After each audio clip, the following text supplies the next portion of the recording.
Magandang araw sa inyo mga banateros at eto na nga pag-usapan natin ng mga issue sa lipunan at ngayon grabe ho, wala na daw eleksyon sa 2028 nako. At extended daw si Marcos ng 3 taon nako. Ganyan po sila katakot na takot kay VP Sara Duterte at dahil wala po silang pambato sa 2028 kakancelin na daw yung eleksyon. Yan ho ang pahayag mismo ng kanyang kapatid na si Senator Amy Marcos. Nako. Alam mo naman si Senator Amy Marcos bakit medyo medyo legit po yung kanyang sinasabi dahil siya may mga koneksyon sa Malacanang dahil nga po nandun yung kanyang kapatid kaya nga ho naririnig-rinig sa mga ilang congressman sa ilang mga mambabatas. Nako. Kaya pala daw di umano galit na galit sila dito kay Bato dahil sa pagbago ng leadership sa Senate malamang sa malamang hindi mapasa yung pinagpaplanuhan nila, yung masamang plano nila na no election on 2028. Kaya pala unti-unti nilang inuubos ang lahat ng mga kaalyado ng taong bayan. Mga kaalyado dyan sa kampo ni Cayetano. Inuubos sila, unti-unti nila yan. Ngayon si Jinggoy, tapos sa susunod, sino na? Si Escudero, sino sa susunod? Si Villanueva. O, sino susunod? Yung magkapatid na Villar kasi maraming negosyo. Nagbabayad kaya ng taksyon? Aba, huwag ganon, Banat Bay. Nagbabayad naman, ikaw naman, Banat Bay. Hindi, kasi pag may mga negosyante, yung agad yung iniisip natin di ba? O, gayon pa man, isusunod daw yun. Pagkatapos nun, sino? Si Bongo. Nako. Abay, wala na natira. Animal yan. Yung dalawang magkapatid na lang ang natira, si Cayetano, tsaka si Senator Alan at si Senator Pia. At gagawin nila yan ng mabilisan. Mukha nga ang bilis Bakit? Ang bilis kayo na naglabas ng pugante na daw si Bato. Kahit sinabi na ng Supreme Court na magdidesisyon sila sa 26 ba yun o 27? Magdidesisyon sila sa kaso ni Bato. Abay, inunahan na ng DOJ at sinabing, abay, pugante na yan, hulihin na yan, dakpin na yan. By hook o by crook. O by hair without hair. Yun daw anyway. Yan ang ating pag-uusapan ngayon mga kababayan Mga kababayan, ito lang, may tanong lang ako sa inyo May tanong lang ako sa inyo. Abang kayo nanonood dito, anong ginagawa ninyo? Kasi marami daw nanonood dito ang ginagawa nila sa umaga ay sila yung nagbabate ng ng itlog for breakfast. At nagluluto ng sinangag na kanin. Masarap niyan. Miss na miss ko na yung sinangag na kanin. Yung mamantika, yung babara sa mga ugat-ugat mo, yun. Di po kasi tayo nagkakanin. Pasensya na mga kababayan, namimiss natin yan Joke ka dyan, joke. Parang di totoo anyway, yun na nga pag-uusapan natin Kaya pagkano dyan, isulat nyo anong ginagawa ninyo habang pinanonood nyo to. At habang pinanonood nyo to, anong petsa at asang kayo? Kasi marami na nanonood dito, taga ibang bansa. Marami, dami Ang dami nagko-comment yan.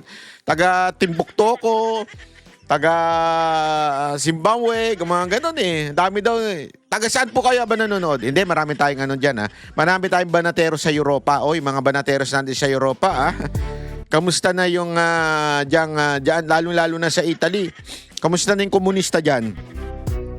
Hindi, meron kasing humahalo dyan. Huwag niyong kakalimutan, mga taga-Italy May humahalo sa inyo dyan na komunista.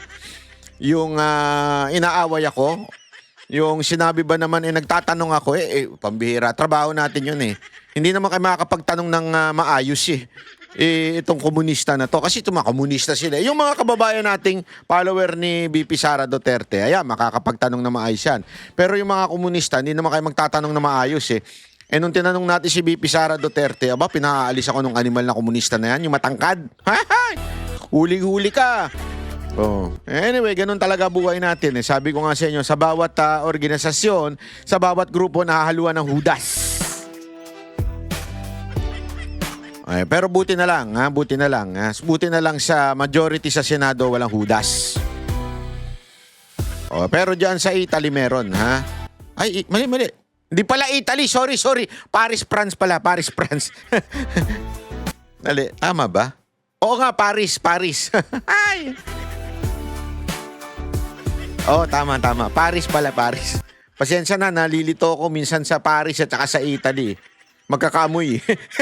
Biro lang, ha? Biro lang. Anyway, pag-usapan na ho natin.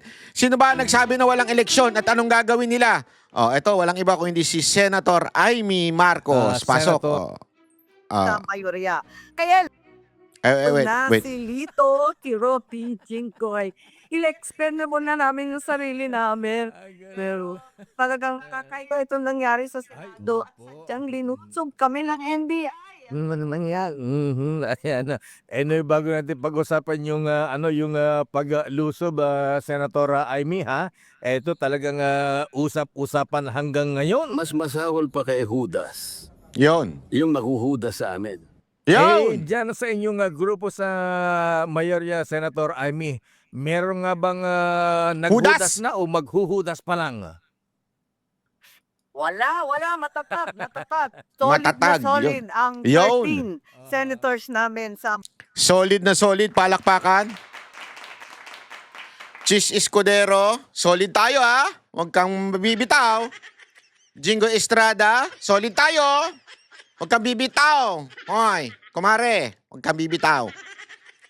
At saka syempre, yung iba pa, sino ba? Kayong mga nababalita, alam naman natin, si Villar, yan. Huwag kayong bibitaw, ha? Kayong dalawa dyan. Stay put lang kayo dyan. Kung hindi, naku po, susumbong kayo sa tatay.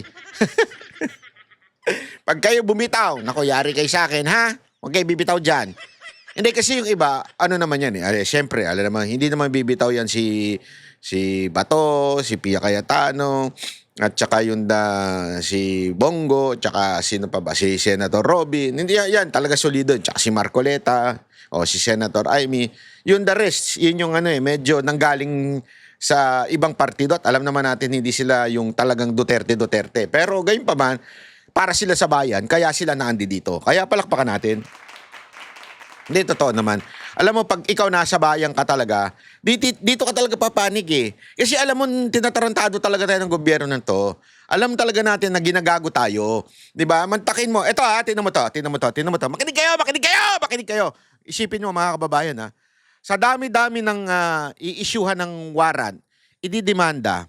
Sino? Una, nilabas yung kay Jinggoy. Putang ina ni isang Sorry. Simasen. Hindi, di ba, isipin nyo to. Makinig kayo mabuti. Ang sa flood control, sino dinemanda? Si dating Senador Bong Revilla. Di ba? Mantakin mo ha, ang tama nga yung sinasabi ni Sir Jack taga Cavite. Pero yung flood control na binibintang sa kanya, Bulacan. Anong katarantaduhan yon? Di ba? So, napakalabo, di ba? So, doon pa lang malabo na. Ngayon, si Jinggoy. Di ba? Isa pa yan. Bakit kanyo? Kasi, nasa majority yan. Bakit? Ang hindi natin maintindihan ito. Sa dami ng kontraktor na kongresista na ang dami nilang allocation. Mantakin mo, congressman ka. Nag-allocate ka. Tapos ikaw pa yung kontraktor. Tapos hindi ka na-demanda. Pasensya na po, pero medyo matinding kalokohan ho yan. Sana kung ang dami yung kontraktor yan. Sino ho ba nagsabi? Kami po ba?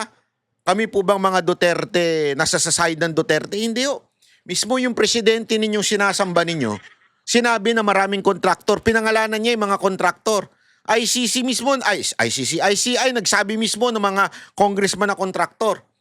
Pero hindi kinasuhan. Mantakin mo, ikaw na yung nagbigay ng allocation, ikaw pa yung kontraktor, ikaw pa yung hindi nakasuhan. Yung mga bintang-bintang lang na mga opisyal ng gobyerno, syempre, pambihira, eto tingnan nyo to mabuti Ikaw taga-gobyerno. may kasalanan, nagnakaw ka, aminado ka, nagsoli ka ng pera. Tulad ni Bernardo, Yusek Bernardo, taga DPWH, umamin siya. Nagsoli siya ng pera. Tapos ngayon gagawing state witness. Tapos ituturo yung mga nandun sa kalaban ng administrasyon. Hindi ba obvious yun? Hindi ba obvious yun na tangina inutusan ka? Inutusan ka na ituro yung mga nasa kalaban, tapos ikaw, libre ka na sa pananagutan. State witness ka na. Di ba napaka-obvious naman po niyan? Ganyan nung ginagawa dito sa ating bayan. Kaya nga, bakit? Bakit inuubos ang kalaban? Ito ang dahilan. Itong sinasabi ni Senator Amy. Pasok. Mayorya. Kaya lang, maya-maya, kinugulo kami. Natuklasan ko na talaga naman mabigat kasi ang nakapusta dito sa liderato ng Senado. Nako po, Bago patay pa tayo pala dyan. kami nagtipon-tipon, talagang meron na silang usap-usapan. Hindi lang yung aresto ni Senator Bato.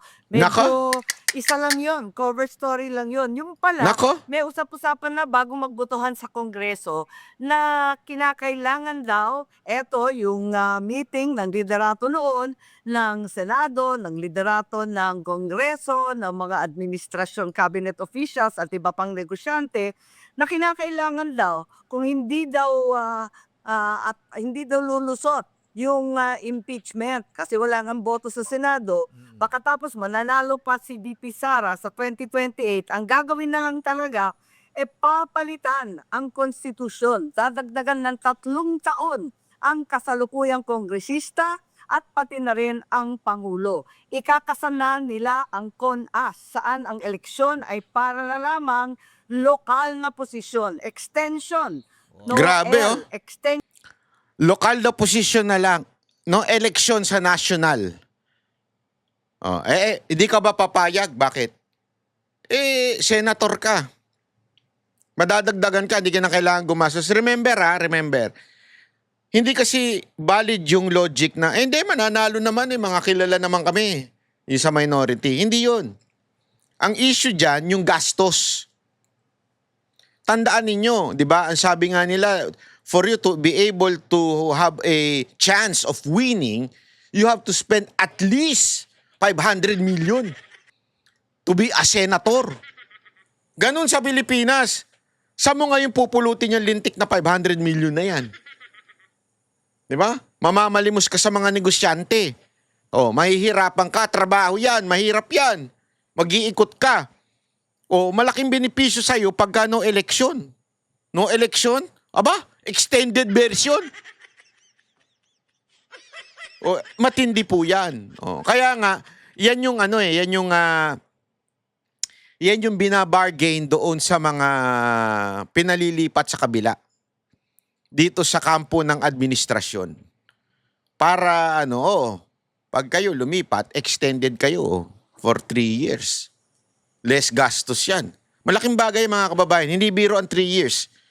Yung gastos na maliligtas nila dyan. Tuloy. Ng 3 taon. Tapos, papalsan pa daw yung edad ng Pangulo. Gagawin ng 50 years para hindi makasakbo at disqualified na si VP Sara.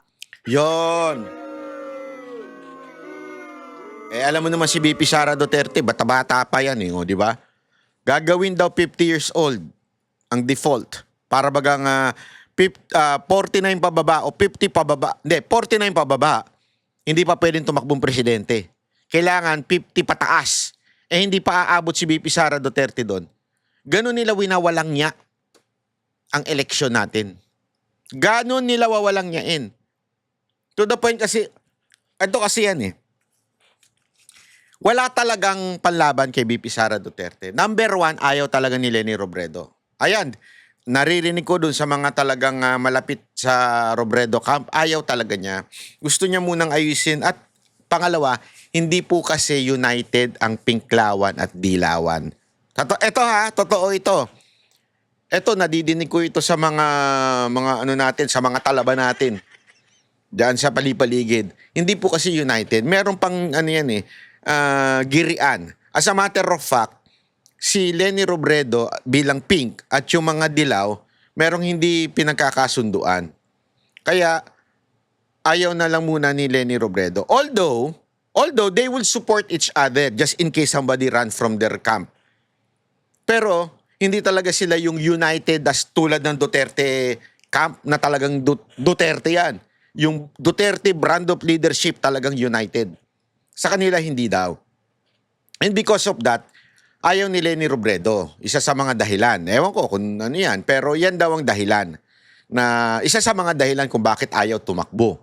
Ngayon, etong ang siste dito. Dahil doon, wala talagang gustong tumakbo under the flagship, under the side of Marcos. Kasi nga alam nilang suicide 'yon. Alam nilang suicide 'yon dahil sa totoo lang, ang may gusto kay Marcos siguro mga 5% na lang ng mga Pilipino. Tapos yung 3% doon bayad pa. Yung mga vlogger nila, yung vlogger nilang naglolokohan. Kasi meron silang pinuno na vlogger dyan na scammer. Yung hingi ng hingi. Hindi ko na sasabihin kung sino Yung hingi na yon, scammer yan. Ang dami ng in-scam yan. As in siya yung namamagitan between the politician. Mahilig yan na name drop na mga politician from the Marcos side. Tapos siya yung kickback. Tapos barya lang ibibigay dun sa mga squammy niya na mga vlogger. Alam mo kung bakit? Kasi squammy naman yung mga yan Satisfied na sila sa mga barya niloloko sila nung isang yon. Hindi nila alam yon. Yan, kilala na yan. Booking na yan na nanloloko. Tapos, yung iba naman yung mga high-end na influencer. Nanloloko rin yun. Kaya nga papansinin mo, hindi sila ganun kasi nga, tingnan niyo yung mga vlogging nila, bobo. Alam niyo kung bakit? Kasi parang ganito yan may proyekto ang gobyerno. May kickback yung congressman. May kickback yung secretary. May kickback yung USEC. May kickback yung nag-allocate na politician.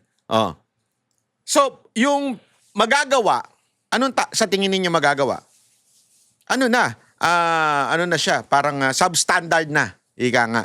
So, pag substandard na yung magagawa, parang katulad din ng mga vloggers ni Marcos. So, yung middleman nila kumikickback. So, barya na lang yung natitira na ipamimigay doon sa mga vloggers. Tuloy, puro squammy yung mga kinukuha nila. Ito na lang, walang bobo to, okay lang yan. Papayag to sa ganitong amount kasi bobo naman to Ganun sila. Dahil nga sa ganun, kita ninyo, wala na talagang wala nang naniniwala sa kanila, wala nang panlaban si Marcos. Wala na talaga. Walang lalaban kay VP Sara Duterte. So the best way niyan, extend the term plus dagdagan mo yung edad para hindi umabot si VP Sara Duterte. Tapos, yun na. Dali na. Galit ang Pilipinas sa usapin ng term extension. Pipigilan ba natin sa kanilang karapatan? Wala na ba talagang kahihiyan? Self-perpetuation ang gimmick. Tapos, meron pang minamadali. Alam naman natin, nakailang report na walang gustong pumirma diyan sa Blue Ribbon. Paano? Talagang bumabaha ng ebidensya, tutol sa kay BBM, sa asawa, sa anak, kay Martin.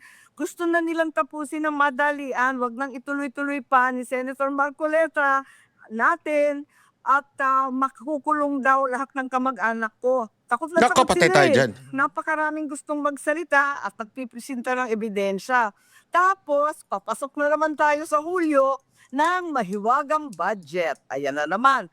Yung budget ng 2027 kung saan huhugutin lahat ng pera para sa darating na CONAS. Yung 2027 naman at 2028 para rin sa eleksyon kung hindi talaga matuloy ang CONAS na yan.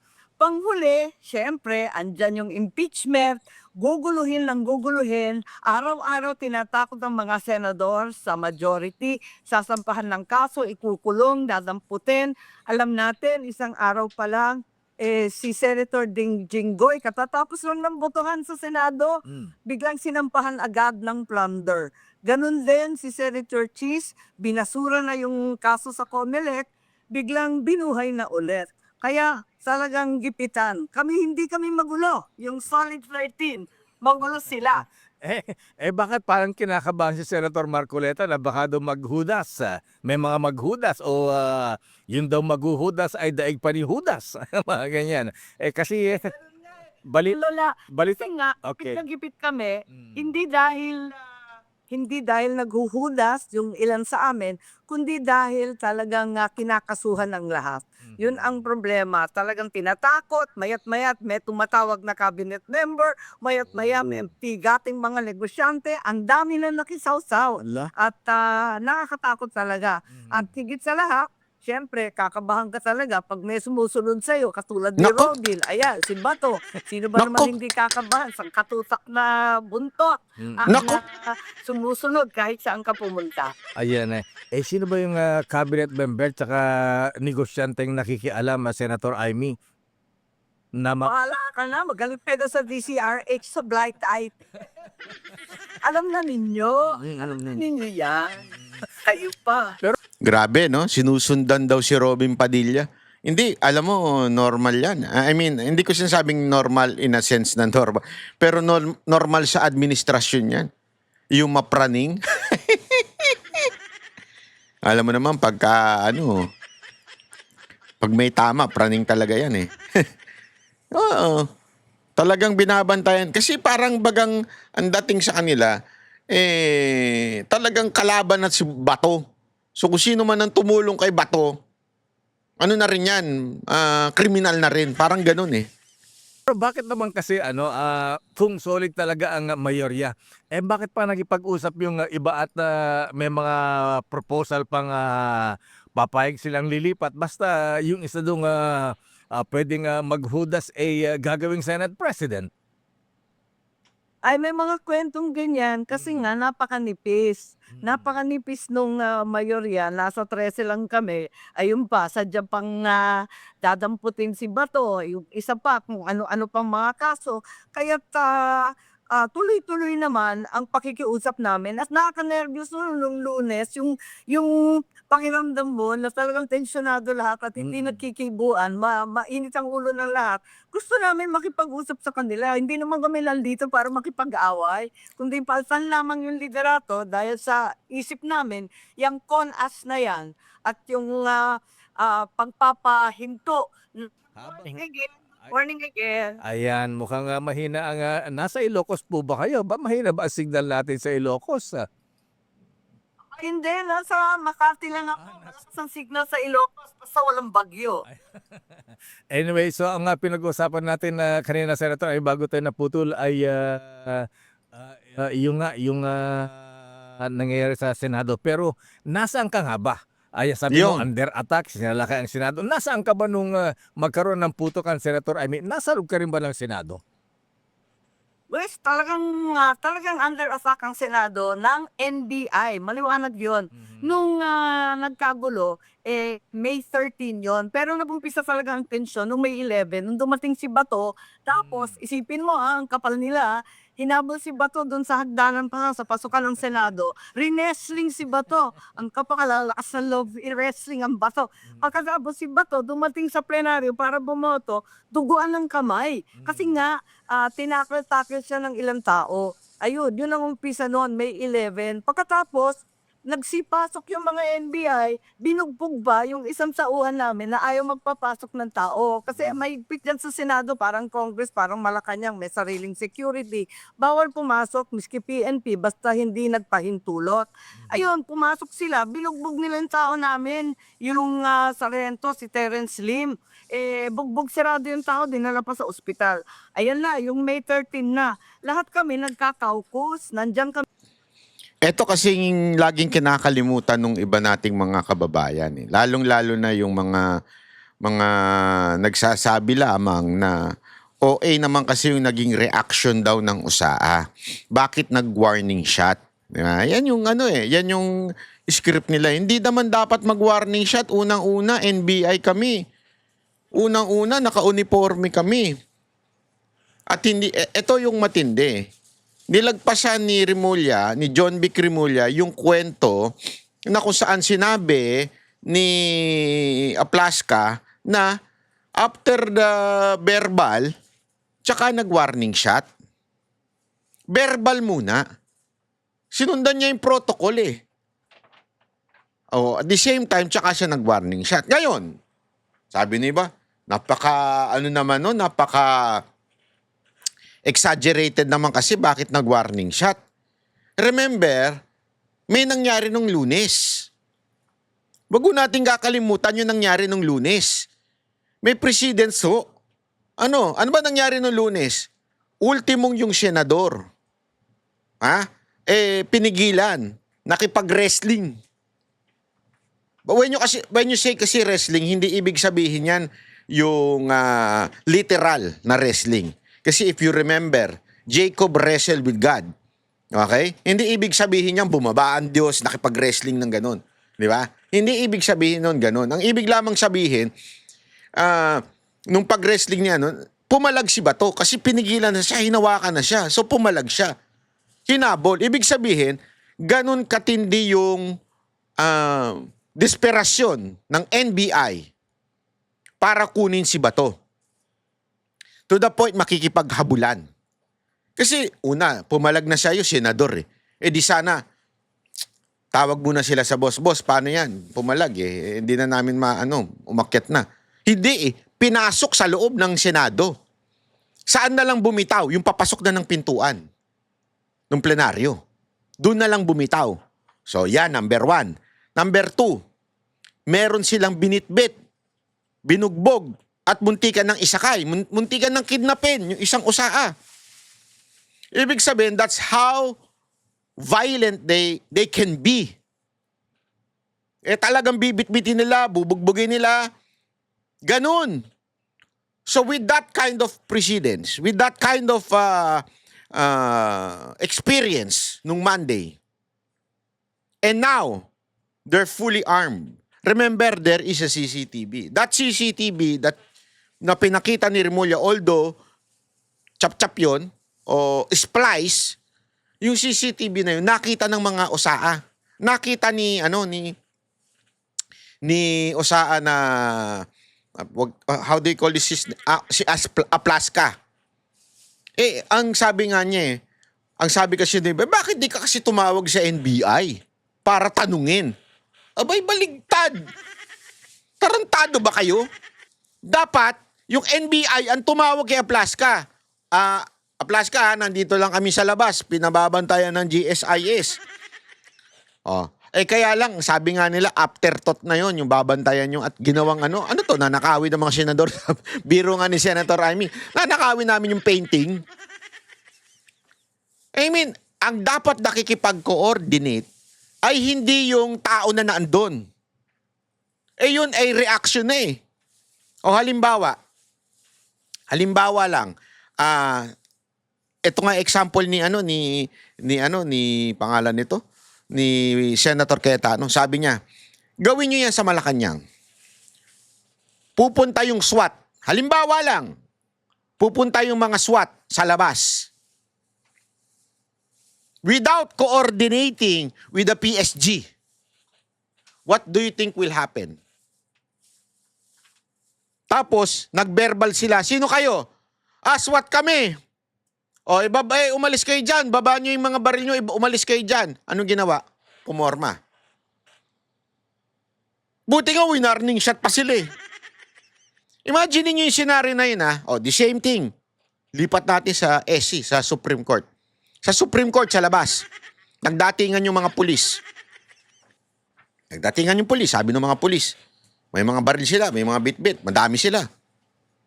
Hindi sila nakipag-coordinate sa security ng Supreme Court. Biglang tinanong sila, sino kayo? Hindi kayo nakipag-coordinate. Pulis kami! O, umalis kayo dito, di kayo nakipag-coordinate. Walang coordination yung boss nyo sa amin. Kasi remember eto it happened many times. Di ba nakikita natin enkwentro ng NBI at ng PNP? Kasi parehong operation, hindi nag-coordinate. Kaya nga iniiwasan na yan eh. Nangyari na yan, recent, di ba? Yung nagbarilan sila. Kasi nga, there was no coordination. Eh, sino dapat ang mag-coordinate? Yung pupunta doon sa lugar. Abay, dapat, SWAT ka, pupunta ka ngayon sa Malacanang kasi pinababantayan sa inyo ng NCRPO. Halimbawa, NCRPO, nagpapabantay o bantayan nyo yung Malacanang sa labas. Di ba dapat makikipag-coordinate yung NCRPO tsaka sa PSG, commander? Sasabihin niya sa PSG commander, may info kami, may intel kami na meron tatai sa labas ng Malacanang. Babantayan namin. Tatawag ganyan siya sa PSG, sasabihin niya, oy, magbabantay kami dyan sa labas kasi merong intel kaming na-receive. It's not the other way around. Eh may instance, eto nga aside from that, meron pang nangyari nung Lunes na nambugbog sila. So, hindi OA ang reaksyon ng USAA. That's my point.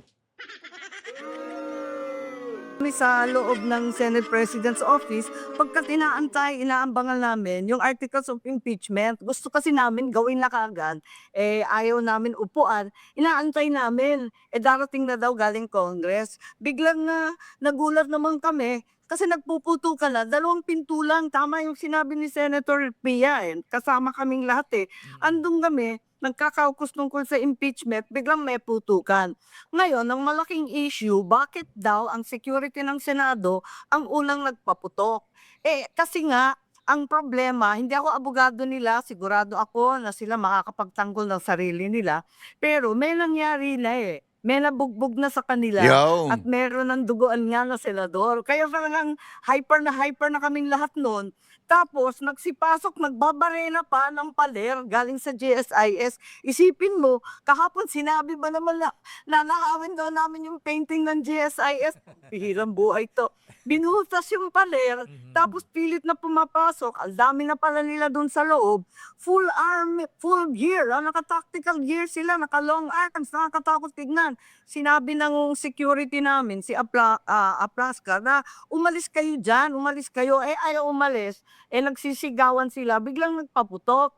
At yun nga, imbes na ibaba yung kanilang armas, nagpaputok Ayun. din. Kaya nagpaputukan. 44 ang basyo na nakita. Ganun katindi. At hindi ako maniwala na nangyari to sa Senado. At ang lapit-lapit namin, hindi biro talaga. Tapos sabi,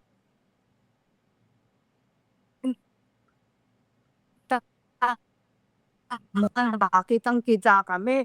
Isipin, Ano nangyari? kami sa ilalim ng mesa, patay yung maraming makakalaga. Itong pinagpari, grabe ang NBI talaga. So, kayo ma'am, sumuot din sa ilalim ng lamesa nung nagkaputukan na, dumapa rin kayo doon, ano? On internet. Ayan, oo nga, Senator. Senator, pati kayo po ay sumuot sa ilalim ng lamesa nung magkaputukan? Na naman, yung internet doon. Ayan, internet. Internet. Bakit mahina? Ayan na. Okay, Senator Amy, nung nagkaputukan, sumuot din kayo sa ilalim ng lamesa? Ayan na, babalikan natin mabig kay Senator Amy Marcos. Ayan na, Senator Amy, sige. Ayan. Kayo ba nung nagkaputukan, sumuot kayo sa ilalim ng lamesa? Dumapa kayo doon? Oo, kasi sabi sa kanila, sabi sa amin, lie low. So lumayo talaga kami sa kuan. Lumayo kami sa bintana, pinatay yung ilaw. Yung iba, katulad ko, talagang yumuko ako, nandun ako sa lamesa, at nagsuot na ako ng bulletproof. Talagang pumasok na yung security. Sabi, ma'am, mag-bulletproof ka na, putukan sa labas. At si Joel naman, pilit kaming kinakalma. Sabi ni Senator Joel, huy, taga-Bukaway ako, fireworks lang yan. Sabi namin, huy, tumahimik ka, ang lakas-lakas, ang lapis-lapis. Ano ka ba nung bandang huli? Sabi nga niya, iba na to. Ayun, tapos umiiyak na, nagsisigawan na yung mga media sa labas at pati yung mga secretary and staff. Mhm.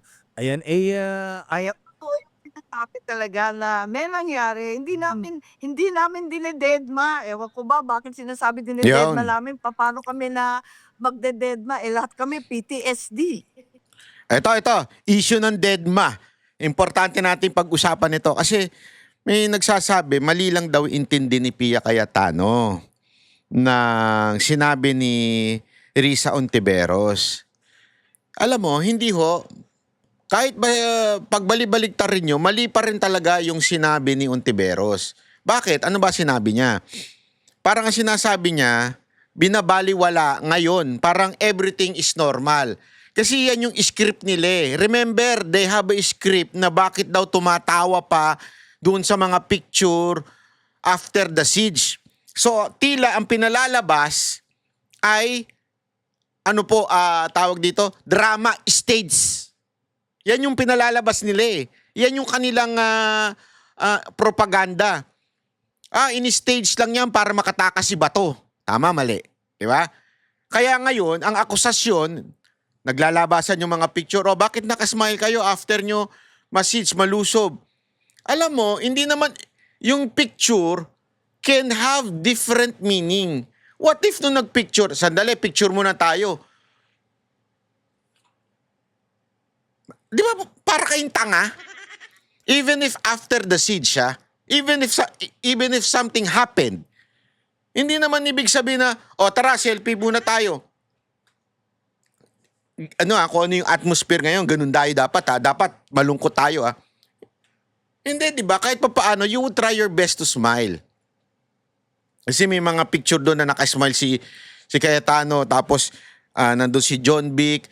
Alam mo yun, una-una alam mo, if you would really meet SP Cayetano, si SP Cayetano po, napaka-ano niyan positive sa buhay.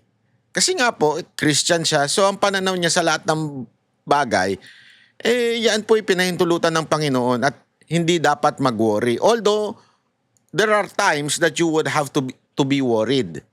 Ganun kasi ang buhay. Di ba? Ang buhay parang si David. Alam niyo si David? Si David, happy yan Very passionate yan Si King David ng Psalm, sumulat ng karamihan doon sa Psalm. Ano siya masiyahin, di ba? Sumasayaw nga siya, ganyan. Pero there was a time na nagreklamo rin siya sa Panginoon nung hinahabol na siya. Nagtago siya sa cave. Pero sometimes you would realize kasi that emotion is just an impulse. Yung reaction mo doon sa pagkakataon. But eventually, pag nanalangin ka from your heart at maano mo yung Panginoon, doon ka marirelax 'Di ba? Kaya nga 'di ba, sabi doon, do not worry, do not be anxious, but in everything by prayer, thanksgiving, and God's peace. Yan yung mahirap unawain ng mundo na to. Na amidst all what is happening right now, yung hirap ng buhay, yung trabaho, pagpapagod, you can smile. 'Di ba? You can have peace. Kaya nga 'di ba ang tawag dun sa ibang mga Christian si Raulo? Kasi, ba't ka nakatawa? May cancer ka na nga. Bakit ka masaya? Kasi when naiintindihan mo that God has a plan, you can smile. You can have peace. Kasi if galing sa Lord, dapat ka mag-smile.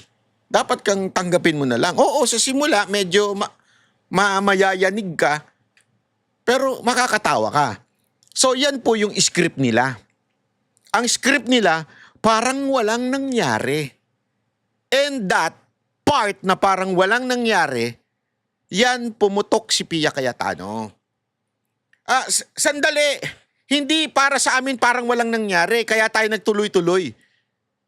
Kasi ngayon, papansinin ninyo ibang-iba ang response ni SP Cayetano sa ina-expect natin. Na dapat mag-retaliate. Ako rin, kahit ako Yun ang ina-expect ko di ba? Kaya nga yung video ko kahapon, yun din sinabi ko Dapat mag-retaliate, dapat mag-revenge, dapat magalit. Yan talaga Kaya lang, kung papansin ninyo, yung tao prudent pagdating sa ganyan, sa leadership. Hindi siya hindi siya natitibag. Hindi, tuloy natin tong impeachment. Oh, Monday, nag-convene ng impeachment court. Tuesday, ayusin natin yung mga committee heads. Di ba? Sunod-sunod na, trabaho na. Kasi alam mo, yan si si SP Cayetano. Trabaho iniisip. Ngayon, nami-misinterpret tuloy siya nitong Ontiveros ito. Bakit parang wala nangyayari? Epal kasi. Bumigay tuloy yung kapatid ni SP. Hindi sa walang nangyari. Kaya lang, people are expecting more from us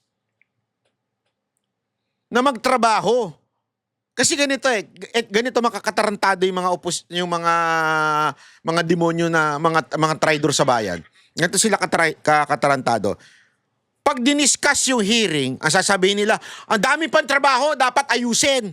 Wag na, tsaka na yung hearing dyan sa NBI, tsaka kay Bato. Ang daming trabaho. Oh, di ba? Ganyan sila eh. Pero, pag hindi nag-hearing at nagtrabaho, bakit parang walang nangyari? Oh, kasi nga, you just... Bitter kasi kayo. Yun lang yun. Bitter kayo na naagawang kayo ng leadership sa Senado. Do you understand? Ganyan kayo ka-bitter. Lahat na makikita ninyo doon sa tao masama. Gusto mo example?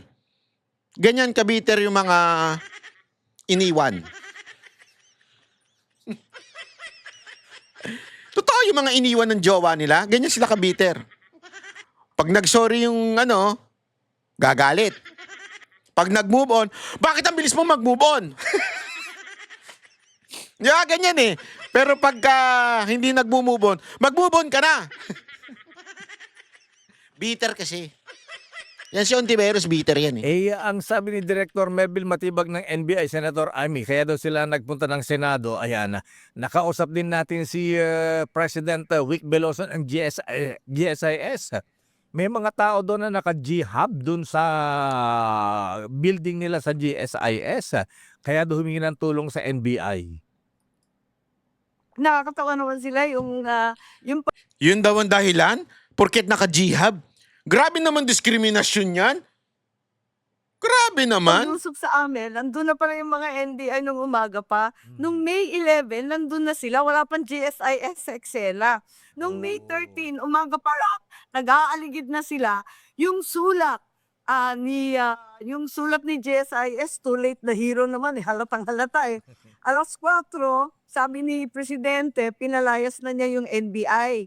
Pero, alas 5 lang dumating na nagpapasaklolo yung GSIS at nanakawin daw yung painting nila. Nakakatawa naman sila, napaka-late. At wala namang binanggit na painting na ipagtatanggol at may tangkang nakawin. Wala namang ganun eh. Parang excuse na lang after the fact. Nakakatawa nga eh. Pero eto nga, talong-talo kami sa communication dahil lahat yan ang sinasabi. Ang hindi namin na-connect, meron palang balak na magkaroon ng PONAS. No. Agree ako dyan. Mahina kayo sa communication. Alam mo kung bakit? Hindi kasi kayo nagbabayad. Oh, which is good. Di ba? Kasi yung kabila nagbabayad. May mali-maleta sila eh. Kaya kita ninyo, aktibo, pati yung, pansinin nyo, iisa kwento at paulit-ulit yung media. Kaya nilang bayaran ng media eh. Kayo kasi hindi kayo nagbabayad ng media. Oh. Subukan nyo, hindi, ito. Bakit mainit ulo ko dyan? Kasi yung mga, pasensya na, excuse me pwedeng takpan nyo muna yung tenga ng mga anak ninyo ngayon makikinig sa part na to. Please lang, mga 1 minute, okay? Pakitakpan yung mga, winading ako na kayo Kasi yung mga putang inang bayarang media na yan, yung mga pukinang inang mga media na yan, sa totoo lang, dati dirindiri kayo kay Marcos. Dati lahat pinagbibintangan nyo, diktador, magnanakaw, lahat.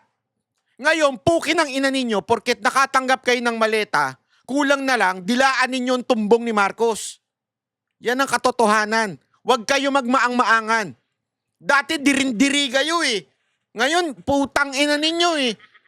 Halos supsupin nyo yung tumbong ni Marcos eh.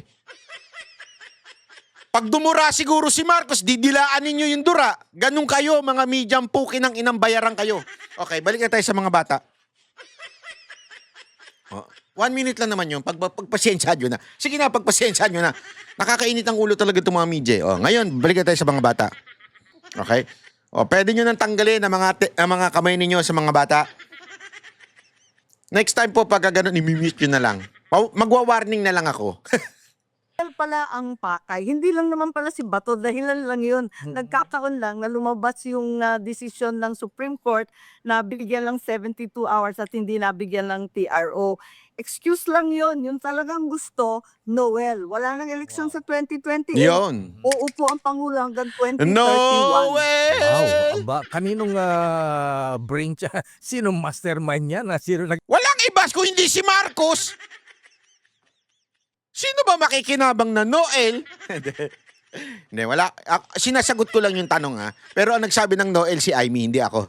isip niya na magkaroon ng no election, Senator Amy?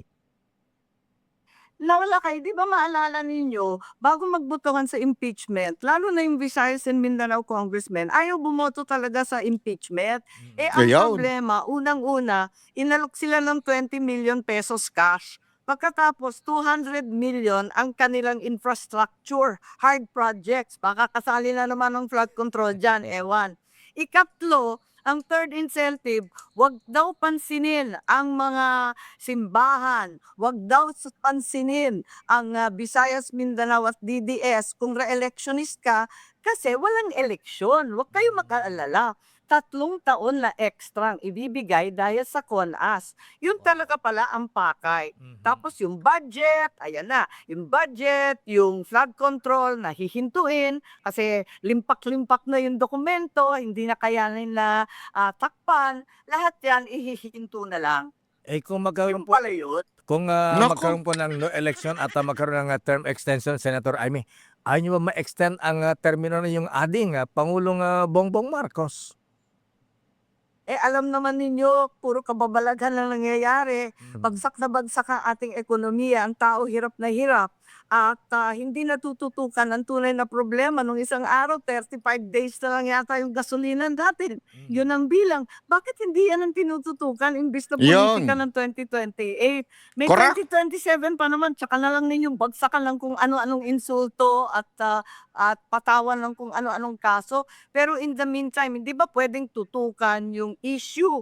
Diyan sa atin, sa Ilocos, yung mangga, pinamimigay ko na lang dito sa Maynila dahil hindi na inaani sa atin, wala naman daw silang pambili ng krudo para i-truck sa Maynila at ibenta. Ganyan din sa Baguio, yung pechay, di na, nabubulok lang dyan sa lupa. At sa bukid lahat ng mga inaani. Pagkat wala naman, pambili ng krudo. Tapos, nagtataas na ng bilihin. Nako, maraming problema talaga. Bakit hindi na lang yun ang tutukan? Yawn. Nabanggit nyo rin kanina, ayan, totoo yan, Senator Amy, ha? Madami nagreklamo niyan. Iba ang focus ng administrasyon. Ayan, Mismo. More on politics yata. Pero bago yan, Oo, talagang very, very, very political masyado. Tapos, yun na lang ang tinutukan day and night. Nako, pambira naman. Paano yung ating mga bat? Nako, minadali kami sa excise tax. Nabigyan daw sila ng excise tax. Hanggang ngayon, hindi naman tinatanggal yung excise tax sa crudo, sa diesel, sa gasolina. Bakit pa kami minadali? Hindi naman pala action na. Nakailang buwan na tayo. Wala naman. Yung ibang bansa, kung ano-ano ang plano nila, kung ano-ano. Yung ayuda natin, one time, big time, 3,000 pesos. naku, ba't parating nagang si Senator Amy? Anong nangyari sa signal niya? Ayan, Ginugurgur. Yun.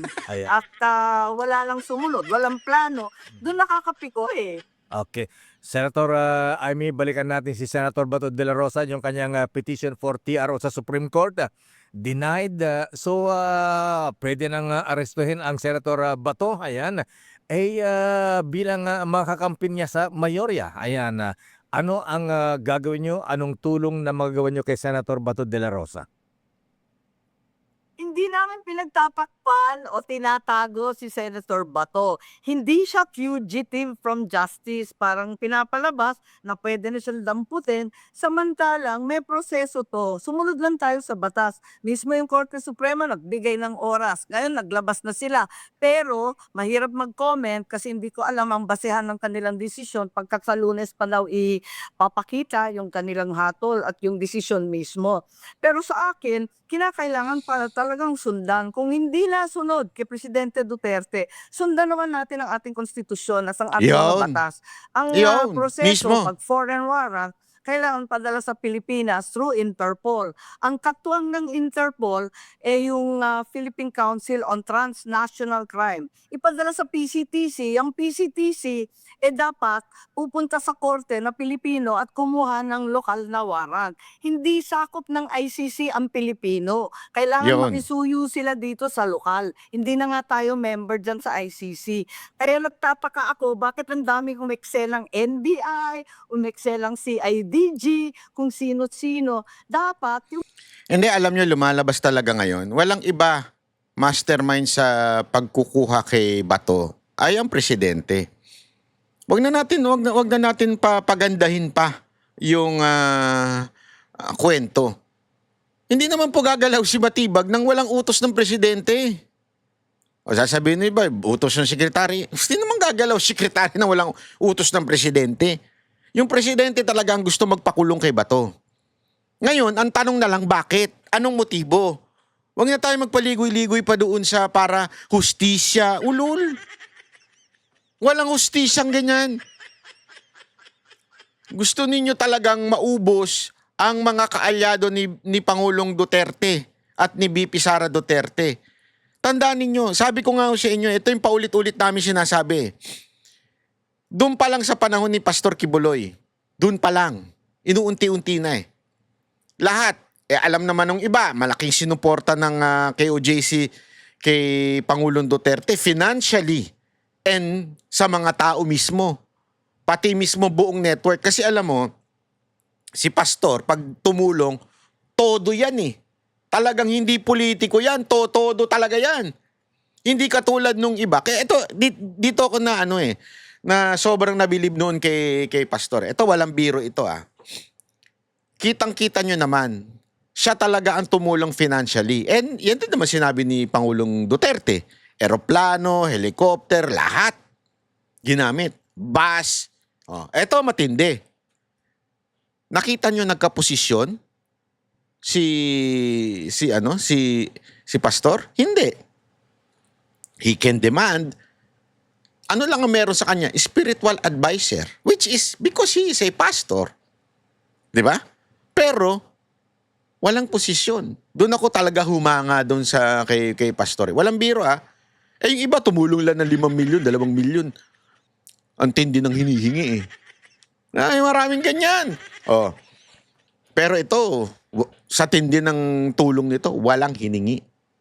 Kaya nga siya tinanggal Noong una siya agad ang isa sa mga unang tinarget. Hindi kasi tayo pumalag Kasi marami sa atin hindi pa solve kay Pastor Sa totoo lang, merong mga Duterte supporter na hindi solve kay Pastor. Pero ngayon napapatunayan ninyo na yung tao ang loyal talaga kay Pangulong Duterte at sa mga Duterte. Ngayon, suporta pa rin Makikita nyo naman, hindi bumigay ang SMNI. Kahit na nasa kulungan na si Pastor. Marami bumibigay na pagka nasa kulungan na Ito let's be honest, let's be true. Pag ikaw nakulong na, you would do everything para makalabas. You would do everything to have a deal. Sa tingin ninyo, hindi kayang gawin yan with the SMNI as a power, with the financial of the entire church? They can. Pero bakit hindi? Kasi nga, naninindigan para sa bayan. Ang SMNI hindi gumanon. Pansinin nyo. Marami dyan nakaalyado. Halimbawa na lang, yung mga congressman, ang dahilan pa nila, kasi mawawala ng aming distrito. Hindi kami mabibigyan ng dito sa distrito namin. Ang babaw ninyo. Alam mo kung bakit? Kasi kailangan nyo yung boto. Yun ang katotohanan. Boto ang kailangan ninyo. Hindi yung para matulungan nyo yung distrito nyo. Huwag tayong maglokohan. Kaya mga kababayan, ako'y nananawagan, lalo na sa Visayas at Mindanao. Alam ko, marami tayong followers dyan, mga banateros dyan.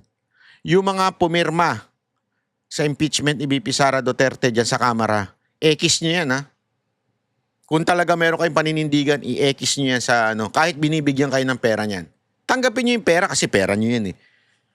Pero i-ekis nyo sa eleksyon. Huwag nyo papanalunin. Kasi ang daming kaalyado ni VP Sara Duterte, sumipsip kay VP Sara Duterte, inangat ang kamay ni VP Sara Duterte nung panahon nung eleksyon at tinulungan din ni VP Sara Duterte pero inimpeach si VP Sara Duterte sa ngalan ng pera at walang prinsipyo sa buhay. I-bash nyo yan. Hindi, wala namang problema sa ibabash eh. When I say i-bash, i-criticize nyo yan. Karapatan nyo yan bilang Pilipino to criticize your leader. It's your responsibility as a Filipino. Iparating nyo yan sa mga congressman ninyo. Tuloy. PCPC, yan, pupunta sa lokal na korte. Sana sundan nila yan. At yung sa Korte Suprema, valid nga yung warrant ng ICC, pero may sariling batas ang Pilipinas tungkol dyan na kinakailangan sundan. So dapat hindi implement dito ang arrest warrant na inisyu ng ICC, Senator?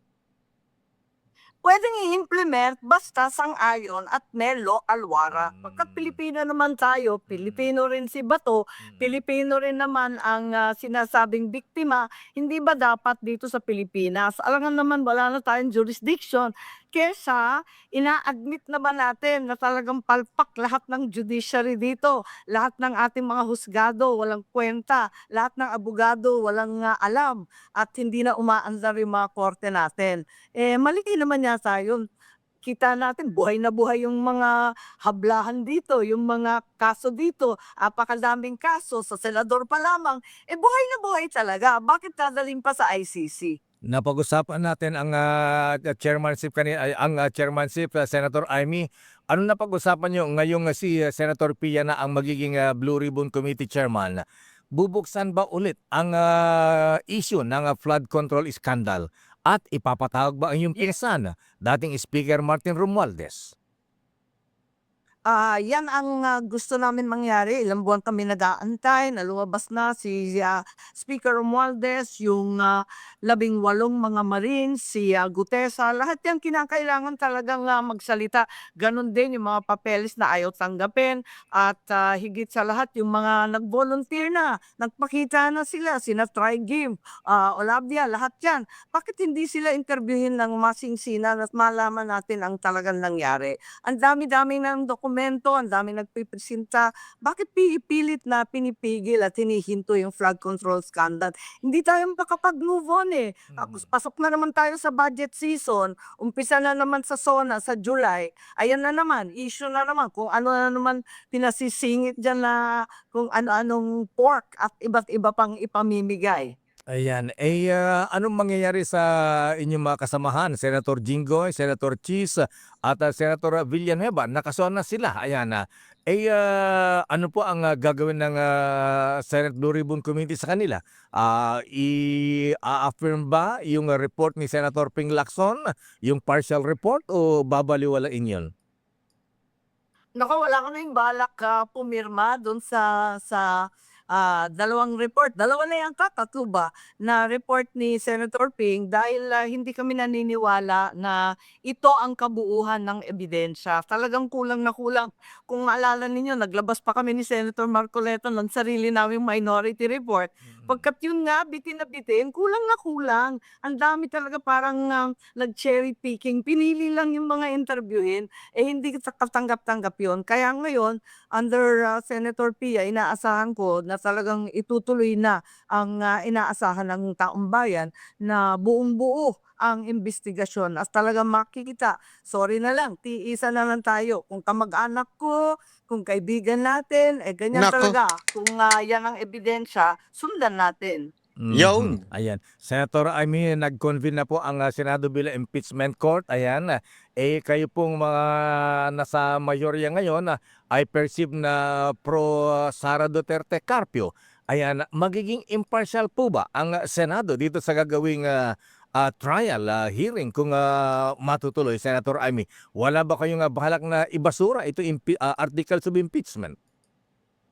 Yun nga ang sinabi nila na uupuan daw namin at pagtatakpan. Pero nakita naman ninyo, naghintay pa kami hanggang lilusog na nga kami. Naghintay pa kami nung gabi para lamang matanggap yung articles of impeachment kasi gustong-gusto na namin tutukan yan na makapag-move on sa economic issues na talagang totoong perwisyo sa bayan. At sumumpa ako sa konstitusyon, hindi sa anumang partido o kung sino man opisyal. Kaya ang hustisya at hindi politika ang masusunod. Sana ganyan din ang isipan ng iba sa amin, lalo na yung mga nasa menorya, katulad ni Senator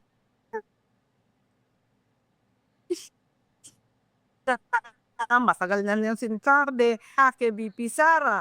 Paano rin? Ayan, napuputol na. Anyway, hanggang dito na lang po muna tayo. Alam nyo mga kababayan, sana ho i-share nyo yung video na ito para maunawaan ng mga taong bayan kung ano nangyayari sa atin. At para yung mailantad. Kasi alam mo, pag nailantad itong plano nila na no election, ay naku po, maniwala kayo sa akin, uurong bayag yung mga yan. Kasi nga, nailantad remember, sasabihin ng iba, masyado naman yan yung teorya. Ano masyado? Pag-upo ni Marcos yan ang unang inasikaso yung PI. Nakalimutan ata natin kaya hindi ito exaggeration o hindi ito teoryang walang basihan. Tandaan niyo pag-upo ni Marcos, yan ang inuna ng Kamara, PI. Yung People's Initiative para baguhin ang konstitusyon. Pag-upo pa lang. Ngayon, sumunod, ang dami na sumunod, impeachment. Mukhang mag-e-ending sila sa impeachment. Dahil alam naman nilang walang saysay yung impeachment. Ano nangyari? Eto na. Mukhang Noel na, con us. So kailangan talaga nilang makuha ang leadership sa Senate. Kailangan nila makuha yon. Pag hindi nila nakuha yon, may hirapan silang i-push yan con us. Kaya bantayan po natin ang Senado, mga kababayan. Okay? Maraming salamat po. Magkita-kita po ulit tayo sa susunod nating video. Bukas, 7 a.m. Bye-bye!